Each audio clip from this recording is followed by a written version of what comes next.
At Christmas dinner, my mom yanked my 10-year-old daughter out of her seat and snapped, "That spot is for my real grandson.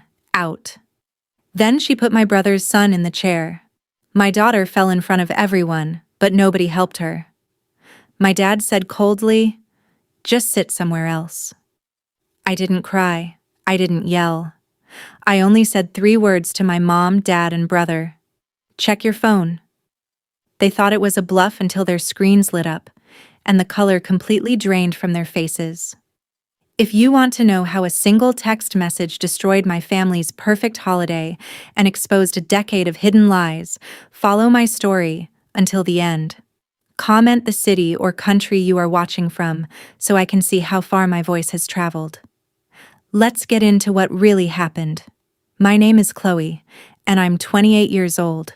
For as long as I can remember, I've been the designated black sheep of my family. It didn't matter how hard I worked, what grades I got, or how much I tried to fit in. My presence always felt like an afterthought to my parents. The undisputed center of their universe was my older brother, Austin. He was the golden child who could do no wrong. If Austin scraped his knee, it was a family tragedy. If I achieved something monumental, it was met with a polite, dismissive nod. But the dynamic shifted from hurtful to toxic 10 years ago when I brought my daughter Lily into the world. Lily is adopted. I fell in love with her the second I held her as an infant, but to my parents, she wasn't blood. They treated her like an outsider, saving all their warmth and affection for Austin's family.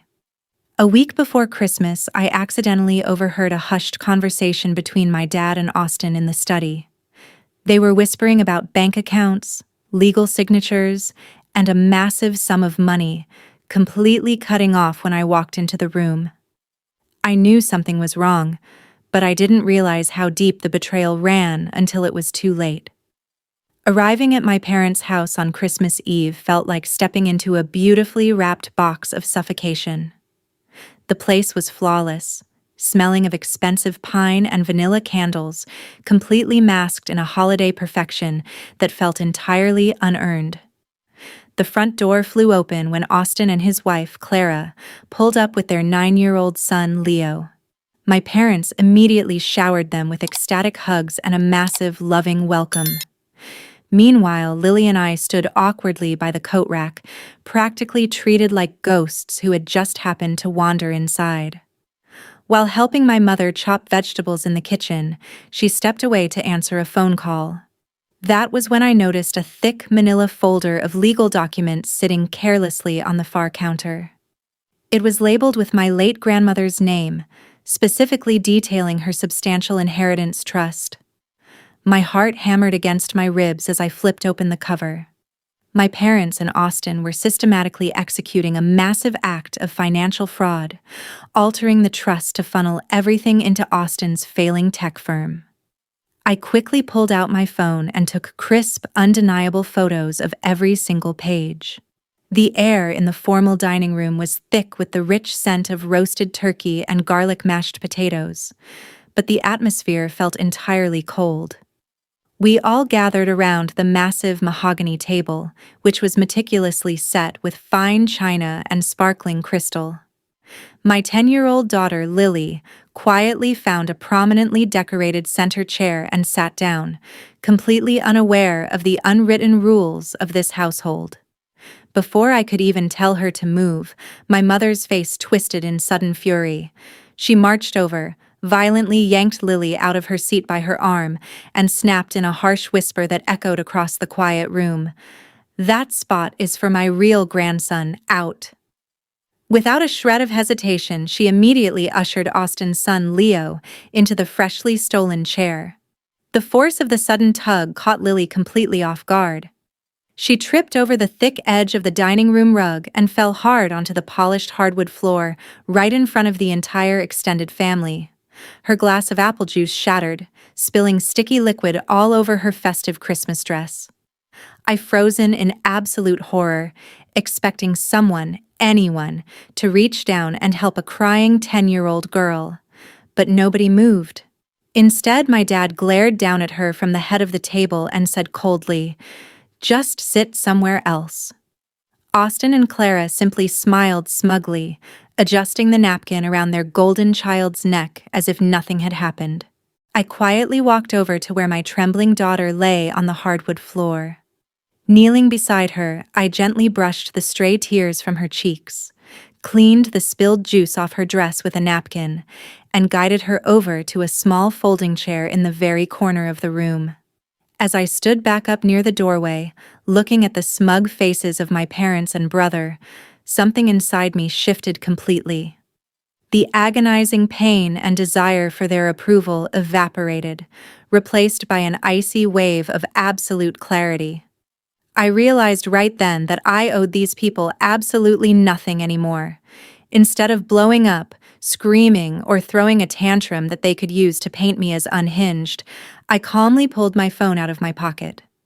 I opened the family group chat, the one containing my parents, Austin, and every single extended relative sitting at that table, and attached the clear, incriminating photos of the fraudulent trust documents I had taken in the kitchen. I walked back over to the head of the table, standing directly behind my father's chair. The entire room went dead silent as they noticed me standing there, refusing to sit down. I looked my mother, my dad, and my brother dead in the eye, took a deep breath, and delivered 3 quiet words. "Check your phone." Austin let out a condescending laugh, shaking his head as he picked up his fork. My mother scoffed loudly, rolling her eyes at what she clearly assumed was a desperate, dramatic bluff to ruin their perfect holiday dinner. But then, a synchronized chorus of digital rings and vibrations buzzed across the room. Simultaneously, every single phone on that mahogany table lit up with a notification, forcing curiosity to take over. I watched with cold satisfaction as their eyes scanned the screens. The smug grin completely vanished from Austin's face, and he dropped his heavy silver fork onto his plate with a loud clatter. My mother's face drained of color, turning a ghostly, sickly pale, while my father's hands began to shake violently, nearly spilling his wine. The extended relatives sitting around them began to whisper frantically, zooming in on the clear photos of the grandmother's trust. The text messages laid bare their entire criminal scheme, exposing how my parents had forged my legal signature to illicitly transfer my half of the $500,000 inheritance directly into Austin's failing business. My dad slammed his hand on the table, standing up in a desperate attempt to demand we move to the study for a private conversation. But I stood my ground, refusing to let them hide in the shadows anymore. I openly called out their disgusting greed, their forgery, and their calculated cruelty right in front of the entire stunned family. My father stared at me, his eyes wide with a mixture of rage and terror. He opened his mouth to threaten me, but I didn't give him the chance. I calmly announced to the room that these incriminating photos hadn't just been sent to the family group chat. They had already been securely forwarded to the estate executor and a top-tier corporate fraud attorney. The entire power dynamic flipped in an instant.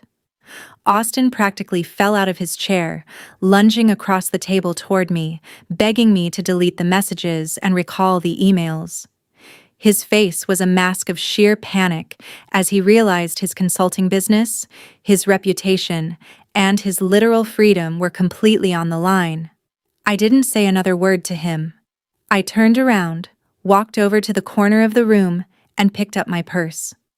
I reached down, took Lily by her hand, and proudly walked out of the house, leaving the formal Christmas dinner in absolute chaotic ruins behind us. As we walked out into the crisp winter air, the peace that washed over me was indescribable. During the entire silent car ride home, my daughter safely buckled in the seat beside me. My phone buzzed incessantly with frantic, desperate voicemails and apologetic texts from my parents. But I didn't answer a single one. 3 months later, the dust has finally settled, and the landscape of my life looks completely different. The forensic audit of my grandmother's estate proved the trust fraud indisputably, legally forcing Austin into massive personal debt to pay back every single cent of the stolen funds. My parents are currently facing heavy legal penalties for forgery, their pristine reputation in our suburban community completely destroyed. I used my rightful share of the inheritance to secure a beautiful, quiet apartment for Lily and me, located miles away from the toxicity of my biological family. Looking back at that chaotic holiday night, I realized that protecting my daughter from their cruelty gave me the ultimate strength to finally break free from a lifetime of emotional abuse. Lily is thriving in her new school, smiling brightly, and she knows without a shadow of a doubt that she is deeply loved and wanted. Now, I'm curious about all of you who have stayed to listen to my story. What would you have done if you were standing in my shoes at that dinner table? Would you have walked away, or would you have handled the situation differently? Please comment below with your thoughts, and feel free to share your own family stories. Meanwhile, I'm leaving 2 other incredible stories on the final screen that are channel favorites, and they will definitely surprise you. Thank you so much for watching until the very end.